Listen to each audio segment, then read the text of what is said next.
जय भोले सभी को। आज मैं आपको सुनाने जा रही हूँ करवा चौथ की पौराणिक व्रत कथा। बहुत समय पहले की बात है। एक साहूकार था। उसके 7 बेटे और एक बेटी थी। उसकी बेटी का नाम करवा था। सभी 7 भाई अपनी बहन से बहुत प्यार करते थे, यहाँ तक कि वे पहले उसे खाना खिलाते और बाद में स्वयं खाते थे। एक बार उनकी बहन ससुराल से मायके आई हुई थी।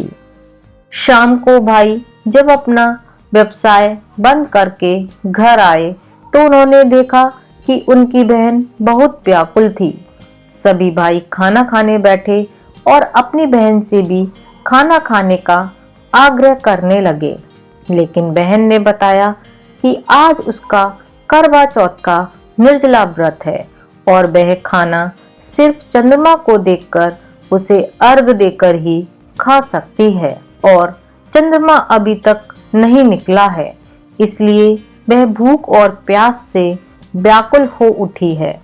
सबसे छोटे भाई को अपनी बहन की हालत देखी नहीं जाती और वह दूर पीपल के पेड़ पर एक दीपक जलाकर चलने की ओट में रख देता है। दूर से देखने पर वह ऐसा प्रतीत होता है जैसे चतुर्थी का चांद उदित हो रहा हो। इसके बाद भाई अपनी बहन को बताता है कि चांद निकल आया है, तुम उसे अर्घ देने के बाद भोजन कर सकती हो।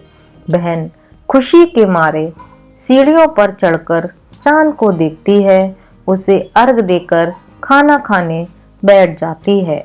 वह पहला टुकड़ा मुंह में डालती है तो उसे छींक आ जाती है।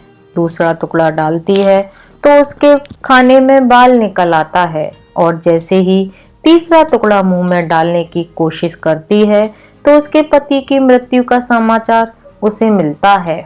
वह बौखला जाती है। उसकी भाभी उसे सच्चाई से अवगत कराती है कि उसके साथ ऐसा क्यों हुआ है।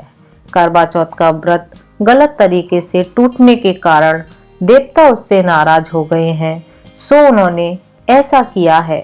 सच्चाई जानने के बाद करवा निश्चय करती है कि वह अपने पति का अंतिम संस्कार नहीं होने देगी और अपने सतीत्व से उन्हें पुनर्जीवन दिलाकर रहेगी।